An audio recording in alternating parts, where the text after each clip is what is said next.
Hello dears, स्वागत है आपका अपनी यूट्यूब चैनल अभी की क्लास में। आज हम इस वीडियो में सीटेट के प्रीवियस ईयर क्वेश्चंस को करेंगे, जिसका हम साइंस पोर्शन को इस वीडियो में करेंगे। ये जो हमारा पेपर है ये 2018 का पेपर है। ये हमारे पास जो सामने पेपर है वो हमारे 2018 का पेपर है, जो शायद आपके लिए हेल्पफुल हो सके अपकमिंग एग्जाम में। तो हम लोग इस वीडियो को शुरू करते हैं। अगर आप इस चैनल पे नए हैं तो प्लीज़ इसे लाइक, शेयर और सब्सक्राइब करें और हमें सपोर्ट करें। तो हम लोग फर्स्ट क्वेश्चन को देखते हैं। तो हमारा फर्स्ट क्वेश्चन में है the longest snake found in the world are. जो सबसे बड़ा स्नेक है, संसार में पाए जाने वाले सर्प, सबसे लंबे सर्प हैं, वो कौन है? तो वो है हमारा रेटिकुलेटेड पाइथन। ये क्या है? जालीदार अजगर। जो कहाँ पाया जाता है? तो ये हमारा साउथ ईस्ट में पाया जाता है। कहाँ पाया जाता है? साउथ ईस्ट में। और इसकी कुल लंबाई होती है 6.95। इसकी कुल लंबाई कितनी होती है? 6.95। जो सबसे पहला नंबर पे आता है वो है हमारा रेटिक्यूलेटेड पाइथन, जो हमारे ऑप्शन नंबर 4 में है। सेकंड पे आता है हमारा ग्रीन एनाकोंडा। थर्ड नंबर पे हमारा आता है अफ्रीकन रॉक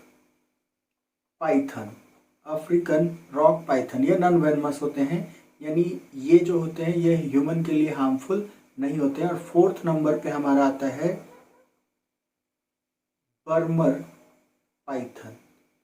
इसकी कुल लंबाई होती है, रेटिकुलेटेड पाइथन की कुल लंबाई 6.95, ग्रीन एनाकोंडा का कुल लंबाई 6.7 मीटर और अफ्रीकन रॉक पाइथन का कुल लंबाई 6 मीटर और बर्मर पाइथन की कुल लंबाई 5.74 मीटर होती है। यह हमारा रेटिकुलेटेड जो होता है वो साउथ ईस्ट में पाया जाता है। Tropical south African green anaconda हमारा रेटिकुलेटेड पाइथन। सेकंड क्वेश्चन है हमारा yoga is done by people in the world because. विश्व भर में लोगों के द्वारा योगा क्यों किया जाता है? क्योंकि ये हमें क्या करता है? हेल्दी बना के रखता है, या हमें लोगों को स्वस्थ बनाता है, इसलिए हम योगा करते हैं। नेक्स्ट क्वेश्चन है हमारा the vaccine for small pox was discovered by. ये है एडवर्ड जेनर ने सर्वप्रथम वैक्सीन की खोज की थी। वैक्सीन जो है, वैक्सीन में बेसिकली क्या होता है? तो अल्प मात्रा में या स्मॉल अमाउंट में माइक्रोब्स को हमारे बॉडी के अंदर डाले जाते हैं, या जो पैथोजेंस होते हैं, जो डेड होते हैं या वीक होते हैं, उनको हमारे बॉडी में डाला जाता है, जिसके कारण हमारा बॉडी एंटीबॉडी बनाता है। और इसमें जो टी लिम्फोसाइट्स होते हैं, जिसको हम मस्तिष्क कोशिका या मेमोरी कोशिका कहते हैं, मेमोरी कोशिका लिम्फोसाइट्स में होती है, जो इसे पहचान कर रखती है। और जब दोबारा इससे हमारा इनकाउंटर होता है तो बड़े पैमाने पर एंटीबॉडी को बनाता है और हमें रोगों से बचाता है। नेक्स्ट क्वेश्चन हम देखते हैं which of the following is used as preservative. तो इसमें सोडियम बेनजोएट को क्या करते हैं? हम यूज करते हैं। तो इसमें हम किसको लगाएंगे? सोडियम बेनजोएट। ठीक है। प्रिजर्वेटिव्स क्या होते हैं? प्रिजर्वेटिव्स वैसे रसायन होते हैं या वैसे केमिकल्स होते हैं जिसके द्वारा हम भोज्य पदार्थों या फूड सब्सटेंस को लंबे अवधि तक बनाकर उसी अवस्था में उसमें उसे रखते हैं। ठीक है, यानी उसे खराब होने से बचाते हैं। वैसे रसायनों को हम क्या बोलते हैं? प्रिजर्वेटिव। ठीक है, तो इसमें सोडियम बेनजोएट को यूज किया जाता है। नेक्स्ट क्वेश्चन है हमारा sodium east is use for the production of. East का उपयोग किसके लिए किया जाता है? तो ईस्ट का उपयोग अल्कोहल में किया जाता है। ईस्ट जो होता है वो किण्वन प्रक्रिया को करता है, किण्वन क्रिया, या इसे हम फर्मेंटेशन कहते हैं। फर्मेंटेशन क्या है? तो फर्मेंटेशन एक अवायुवीय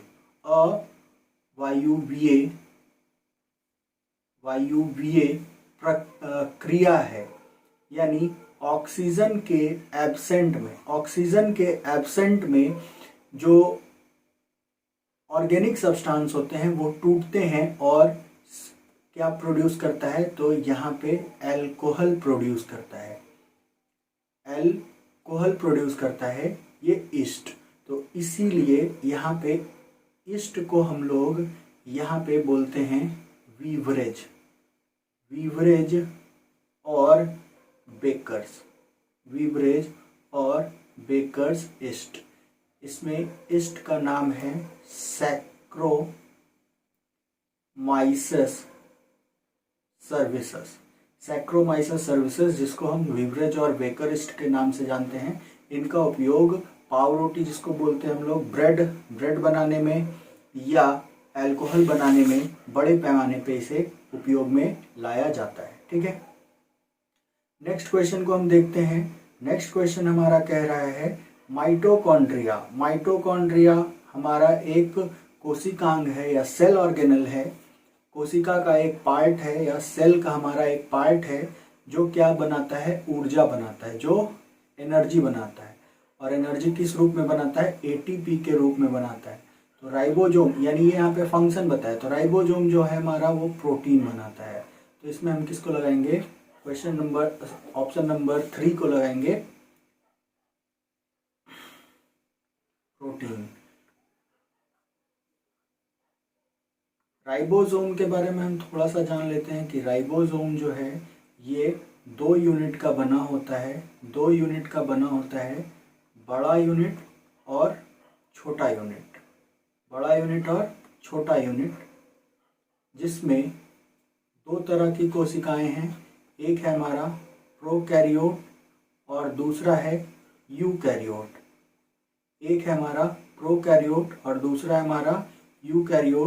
जिसमें प्रोकैरियोट्स जो होते हैं, प्रोकैरियोट्स में पाया जाता है 70s और यूकैरियोट्स में पाया जाता है 80s। 70s 2 यूनिट का बना होता है जिसको हम लोग बोलते हैं 50s और 30s। ठीक है, और 80s जो होता है वो 60s और 40s का बना होता है, यानी एक बड़ा यूनिट और छोटा यूनिट से मिलकर बना होता है हमारा राइबोसोम, जो किसमें को प्रोड्यूस करता है, प्रोटीन के प्रोडक्शन में हेल्प करता है हमारे सेल को। क्वेश्चन है, if the frequency of a simple pendulum is 2 hertz, frequency क्या है, the number of oscillation in 1 second, the total number of oscillation in 1 second, यानी 1 सेकेंड में होने वाले ऑक्सीलेशन की संख्या। तो ये कितना है, 2, यानी 1 सेकेंड में कितना ऑक्सीलेशन हो रहा है, 2 ऑक्सीलेशन हो रहा है। तो कितना क्वेश्चन पूछा है, 16 सेकेंड में कितना होगा, तो 2 इंटू डायरेक्ट हम 16 करेंगे, इसका हमारा आंसर क्या लगाएंगे, 32। बेसिकली पेंडुलम जो होता है इसको थोड़ा सा हम देख लेते हैं। जो पेंडुलम कह रहा है या सरल लोलक कह रहा है, इसमें ये एक फिक्स्ड पॉइंट से जुड़े होते हैं, हैंग्ड, इसको हम कहते हैं लेंथ ऑफ स्ट्रिंग, जो कैसा होता है, इन इलास्टिक होते हैं या इनएक्सटेंसिबल होते हैं, यानी इनमें खिंचाव नहीं होता है। और इसका कुछ मास होता है mg, जो ग्रेविटी के कारण लटके होते हैं। और ये क्या कर सकता है, ये इधर से इधर और इधर से इधर मूव कर सकता है। इसको बोलते हैं मीन पोजीशन और इसे बोलते हैं एक्सट्रीम पोजीशन। तो जो हमारा यहाँ से जो क्वेश्चन पूछ सकता है वो पूछता है टाइम पीरियड को कैसे बढ़ाया जा सकता है, टाइम पीरियड किस पर निर्भर करता है। टाइम पीरियड डिपेंड करता है हमारे लेंथ ऑफ स्ट्रिंग पे। किस पे, लेंथ ऑफ स्ट्रिंग पे। ये जो लोलक, सरल लोलक की जो ये दूरी है फिक्स्ड पॉइंट से, इसके ऊपर टाइम पीरियड डिपेंड करता है। ठीक है, जो मैक्सिमम डिस्प्लेसमेंट होता है उसको हम एम्पलीट्यूड कहते हैं। जो एक कंप्लीट ऑक्सीलेशन बोलेंगे जब मीन पोजीशन से एक्सट्रीम पोजीशन और एक्सट्रीम पोजीशन से मीन पोजीशन पे आता है, तो उसे हम, यानी अगर ये पॉइंट ए है, बी है, सी है, तो जब लोलक ए से बी, बी से ए से सी फिर ए पर आ जाए तो इस पोजीशन को हम कहते हैं एक कंप्लीट ऑक्सीलेशन। और जो टाइम एक कंप्लीट ऑक्सीलेशन को लेने में लगता है उसी को हम कहते हैं टाइम पीरियड। ठीक है। और एक सेकंड में जितनी बार ये लोलक एक कंप्लीट ऑक्सीलेशन या दोलन, जिसको हम कहते हैं एक दोलन, जितना दोलन कंप्लीट करेगा उसे हम आवृत्ति कहते हैं या फ्रीक्वेंसी कहते हैं। ठीक है। यहाँ पे क्वेश्चन है which of the following metal Burns if it keeps in air. अगर हम निम्न में से किसको हवा में रखते हैं, वायु में रखते हैं, तो वो जलना प्रारंभ कर देगा। तो सोडियम, ये हाईली रिएक्टिव है। सोडियम और पोटेशियम ये बहुत ही ज़्यादा रिएक्टिव होते हैं, इसलिए इसे हम केरोसिन में रखते हैं। और जैसे ही ये ऑक्सीजन के साथ तुरंत ही रिएक्ट कर लेता है और बहुत ही तेजी से ये जल जाता है, वाइगरसली ये जलता है। नेक्स्ट क्वेश्चन है हमारा, नेक्स्ट क्वेश्चन है मैग्नीशियम हाइड्रोक्साइड किसके लिए यूज होता है। तो ये एंटा एसिड यूज होता है। ये किस में यूज होता है, इसको हम एंटा एसिड के फॉर्म में यूज करते हैं। Which of the following gases Burns with pop sound. Hydrogen जो होता है वो पॉप के आवाज में बजता है या जलता है। जब इसको कैंडल से जलाया जाता है तो ये पॉप साउंड देता है। तो पॉप साउंड कौन देगा, हाइड्रोजन देगा, ये याद रखेंगे। हो सके इनमें से कोई भी क्वेश्चन हमारे एग्जाम में आ जाए तो ये आपको फायदा हो सकता है, इसलिए वीडियो पूरा देखें। अब यहाँ क्वेश्चन है कॉन्टैक्ट फोर्स। फोर्स क्या है या बल क्या है। तो पुश और पुल या वो एक्सटर्नल फैक्टर या बाहरी कारक जो किसी भी पदार्थ के या किसी भी सब्सटेंस के मोशन को, शेप को, साइज को, डायरेक्शन को बदल सकता है, उसको हम कहते हैं बल या उसे हम कहते हैं फोर्स। तो फोर्स दो प्रकार का होता है, जब बॉडी कांटेक्ट में होता है और जब बॉडी कांटेक्ट में नहीं होता है।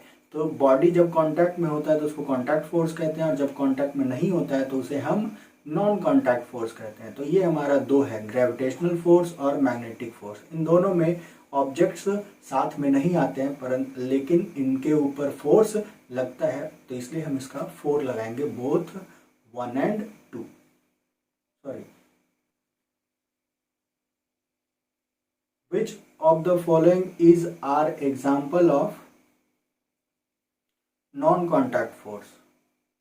तो 1 and 2 यहाँ पे ये option 1 and 2 gravitational force and muscular force नहीं होगा, ग्रेविटेशनल फोर्स और मैग्नेटिक फोर्स होगा यहाँ पे। ठीक है। डायबिटीज एक ऐसी है, डायबिटीज एक बीमारी है जिसमें जो ब्लड का शुगर लेवल होता है वो इंक्रीज कर जाता है। ठीक है। तो हमारे अंदर ब्लड का शुगर लेवल को कंट्रोल करता है इंसुलिन। ठीक है। तो डायबिटीज भी किस हार्मोन के द्वारा कंट्रोल होगा, इंसुलिन के द्वारा कंट्रोल होगा। और ये किसके द्वारा निकलता है, तो ये पैनक्रियाज के द्वारा रिलीज होता है। ठीक है। एक होता है ग्लाइकोजन, एक होता है इंसुलिन। थायरोक्सिन जो है थायराइड ग्लैंड के द्वारा निकलेगा, हो सके इससे क्वेश्चन आ जाए। एड्रेलिन जो है वो किडनी के ऊपर एड्रेलिन ग्लैंड से निकलेगा, किडनी के ऊपर होता है एड्रेलिन ग्लैंड। और थाइमोसिन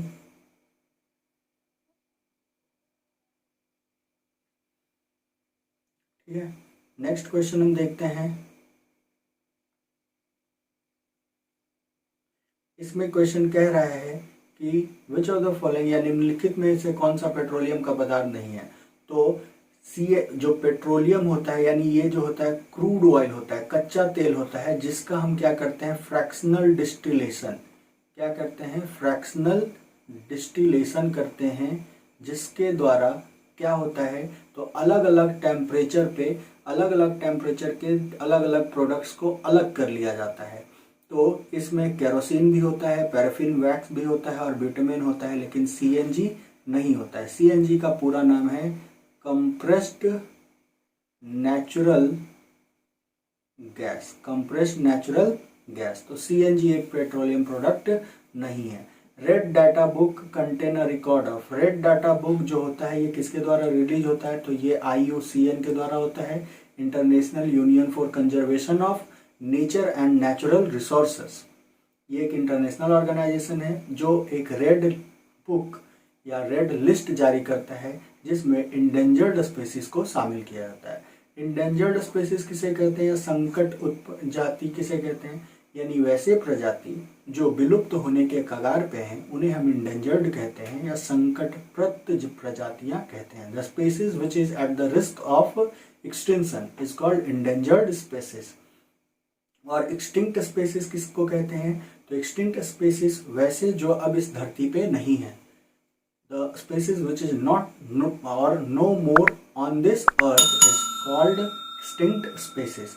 किसी भी एरिया के पेड़ पौधे वाले स्पीसीज को, जितने भी पेड़ पौधे के स्पीसीज हैं उनको हम फ्लोरा कहते हैं और एनिमल्स के स्पीसीज को फाउना कहते हैं। ठीक है, इसके नेक्स्ट क्वेश्चन को देखते हैं। फ्लोरा फाउना क्लियर हुआ। Why are the soils are treated या असमतल क्यों किया जाता है, यानी रफ क्यों बनाया जाता है। रफ बनाया जाता है किसको बढ़ाने के लिए, फ्रिक्शन को बढ़ाने के लिए। अगर इसके सोल और ग्राउंड के बीच फ्रिक्शन रहेगा तो हम आसानी से चल सकते हैं, नहीं तो स्लिप हो जाएंगे। तो ये क्या किया जाता है, to increase friction, to increase friction. Next question हम देखते हैं। तो क्वेश्चन है हमारा कि सारिका जो है वो डिस्टिल्ड वाटर को लेती है किसी बॉटल में और उसमें इलेक्ट्रिसिटी कंडक्ट कराना चाहती है। तो डिस्टिल्ड वाटर यानी प्योर वाटर और प्योर वाटर में कभी भी कंडक्शन ऑफ इलेक्ट्रिसिटी नहीं होगा और ये पुअर कंडक्टर ऑफ इलेक्ट्रिसिटी हो जाता है। और अगर उसमें हमको इलेक्ट्रिसिटी कंडक्ट करवाना है तो उसमें हमको आयन मिलाना होगा, यानी सॉल्ट का यूज करना होगा या कोई जिससे वो क्या हो, कंडक्शन करेगा।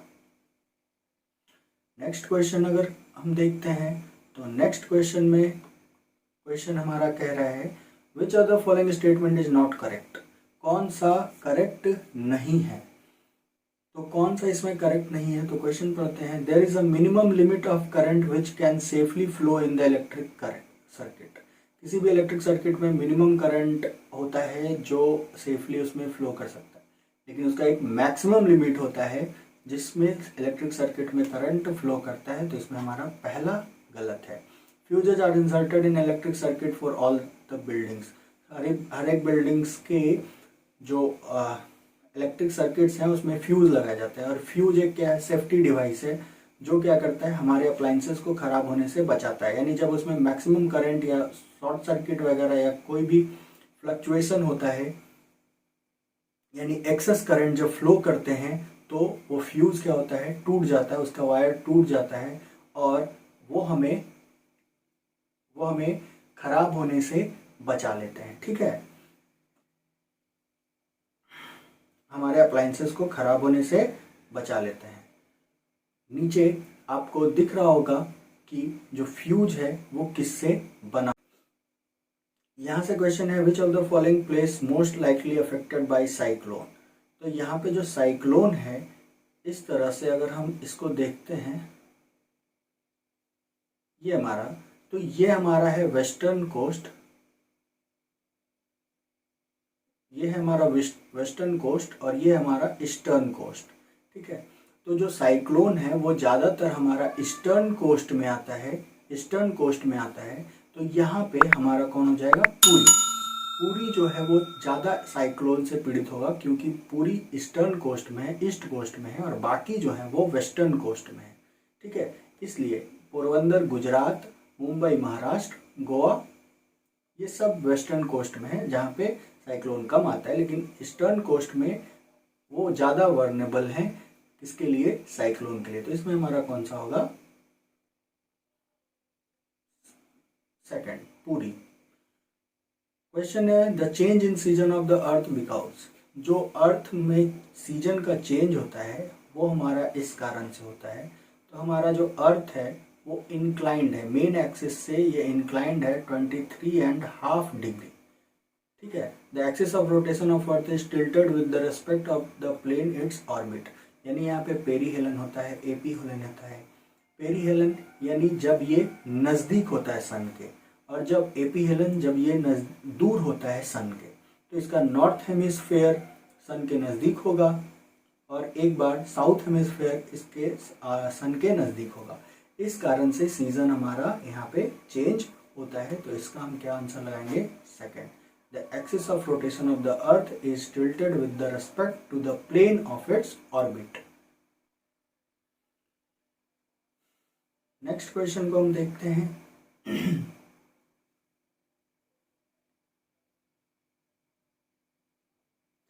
हमारा नेक्स्ट क्वेश्चन है कैनोपी। कैनोपी यानी वृक्ष वितान, ये क्या होता है? तो ये हमें टॉल ट्रीज में देखे जाते हैं। ये क्या होते हैं? टॉल ट्रीज में देखे जाते हैं, यानी कि इनके ब्रांचेस जो होते हैं वो इतने लंबे होते हैं और इतने घने होते हैं कि इससे सन जो है वो, सन का जो लाइट है वो फिल्टर्ड होके नीचे आता है। और तो कैनोपी के लिए कौन रिस्पॉन्सिबल है? ए का 4 होगा। ए का क्या हुआ? 4। डिकम्पोजर, डिकम्पोजर क्या है?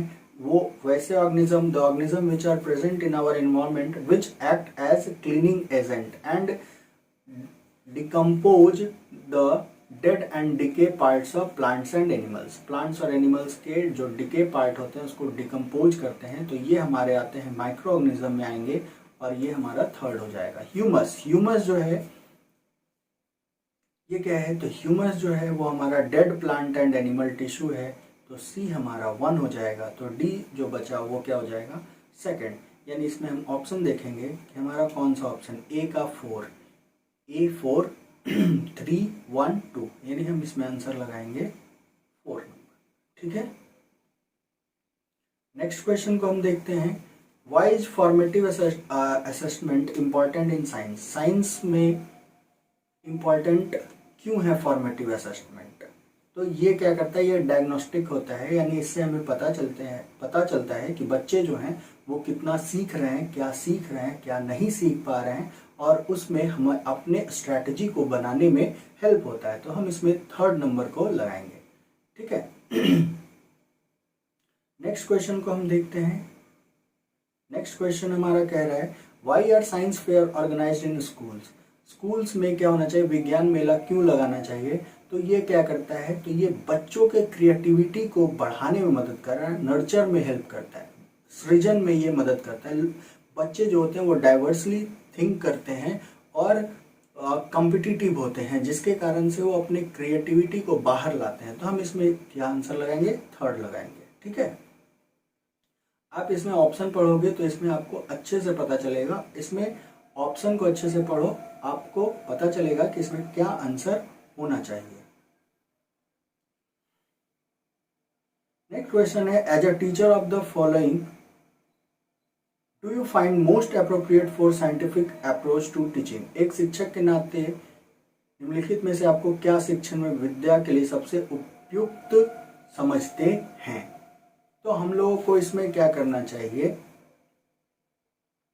तो आपसे क्वेश्चन पूछा जा रहा है कि आप अगर एक टीचर हो तो which of the following most appropriate scientific approach to teaching? Teaching के लिए आप कौन से अप्रोच को अपनाओगे? तो हम लोग साइंस को अगर हम डिफाइन करते हैं तो ये हमारे साइंटिया वर्ड से लिया गया है, लैटिन वर्ड है। और साइंस को जब हम डिफाइन करते हैं तो it is the systematic knowledge, it is the systematic knowledge of anything which is based on the activities or experiment, random of experiments and conclusion, उनके conclusion, यानी प्रयोगात्मक अध्ययन के आधार पे हम जो ज्ञान अर्जित करते हैं वो हमारे विज्ञान में आता है। तो हम यहाँ पे क्या कहेंगे कि अपने बच्चे को एक्टिविटीज और उसके कॉन्सेप्ट से रिलेटेड एक्टिविटीज को परफॉर्म करने बोलेंगे और अपना कॉन्सेप्ट को डेवलप करने के लिए कहेंगे। स्पेस एनसीएफ 2005 के according good science education is true to life. What does this mean? यानी जो साइंस का अच्छा एजुकेशन है वो जीवन में जीवन के प्रति सत्य होती है। इसका मतलब क्या है?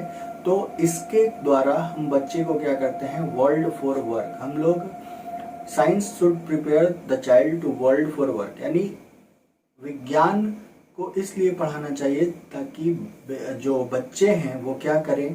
तो बच्चे जो हैं वो दुनिया में प्रवेश हेतु तैयार करें, कार्य की दुनिया में प्रवेश हेतु विज्ञान को इसीलिए पढ़ाया जाए ताकि वो कार्य करें। नेक्स्ट क्वेश्चन है हमारा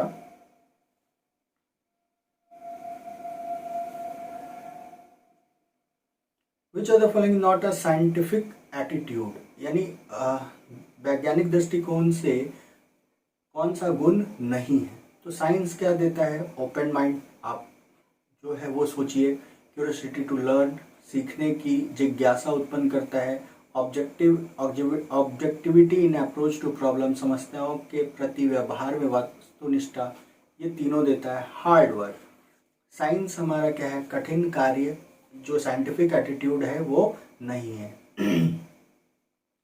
नेक्स्ट क्वेश्चन, यानी इसका हम आंसर क्या लगाएंगे, हार्ड वर्क। नेक्स्ट क्वेश्चन हमारा है, Hari wants to teach circular motion. Circular motion का पढ़ाई करवाना चाहता है क्लास 6 में, तो उसके लिए कौन सा बेस्ट मेथड होगा। तो यहाँ पे अलग अलग प्रकार का मोशन है कि कौन सा बॉडी मोशन में है या कौन सा बॉडी गति में है, कौन सा गति में नहीं है, कितने प्रकार के गति होते हैं, उसको हम एग्जाम्पल से सिखा सकते हैं। तो ये हमारा कौन सा लगाना चाहिए, एक्टिविटी बेस्ड टीचिंग। हम लोग एक्टिविटी के द्वारा उस चीज को बताएंगे तो बच्चे उसको आसानी से सीखेंगे। नेक्स्ट क्वेश्चन है, which of the following is an important aim of learning science. Science को सीखने का एक महत्वपूर्ण उद्देश्य क्या है। तो यहाँ पे हम लोग कह सकते हैं, to collect information of science content, to get knowledge of science, to imbibe the value of honesty, integrity and cooperation among learner. यही ऑप्शन अच्छा लग रहा है, हम इसको लगा सकते हैं। यानी मेन उद्देश्य क्या है, अध्ययनकर्ता में ईमानदारी, अखंडता और सहयोग के मूल्यों की प्राप्ति। नेक्स्ट क्वेश्चन हमारा है, the continuous and comprehensive evolution in science means. Science में CCE का मतलब क्या होता है। Continuous and comprehensive evolution in science means summative and formative assessment, अंतिम एवं रचनात्मक मूल्यांकन, more frequent test and examination, अधिक आवर्ती जांच एवं परीक्षा, routine activities exercise to assess learning. हम इसमें क्वेश्चन ऑप्शन नंबर 3 लगाएंगे कि ये क्या है, ये रूटीन एक्टिविटीज। CCE का मतलब कॉन्टिन्यूअस कॉम्प्रिहेंसिव इवैल्यूएशन। यहाँ पे बच्चों को लगातार उनके ऊपर ऑब्जर्वेशन किया जाता है, बच्चे क्या सीख रहे हैं, नहीं सीख रहे हैं। यानी ये क्या है, ये रूटीन एक्टिविटीज़ कराते हैं और इससे हम एक्सरसाइज टू एक्सेस लर्निंग, अधिगम के आकलन हेतु सामान्य गतिविधियां और अभ्यास के माध्यम से यहाँ पे सीखा जाता है और सिखाया जाता है। Which of the following is not a step of problem solving approach. Problem solving approach इनमें से कौन सा नहीं है। तो इसमें कौन सा नहीं है, सिर्फ अवलोकन करना। अगर हम सिर्फ उसको देखते रहेंगे तो हमारा वो जो समस्या है वो समाधान नहीं होगा। उसके लिए हम लोग को स्थिति की कल्पना करनी होगी, समाधान का प्रयास करना होगा, निष्कर्ष निकालना होगा। तो यहाँ पे कौन सा ऑप्शन लगाएंगे, ऑप्शन नंबर 4। नेक्स्ट क्वेश्चन है 90 number, which of the following is a step of analogous strategy in science. Science में एनालॉगस स्ट्रैटेजी कौन सी है, यानी अनुरूपता विधि का एक चरण, यानी सामान्यताओं का चित्रण या मैप सिमिलरिटीज, ये इसका आंसर होगा। ठीक है, अगर आपको वीडियो अच्छा लगा हो तो प्लीज़ लाइक, शेयर और सब्सक्राइब करें। Thank you.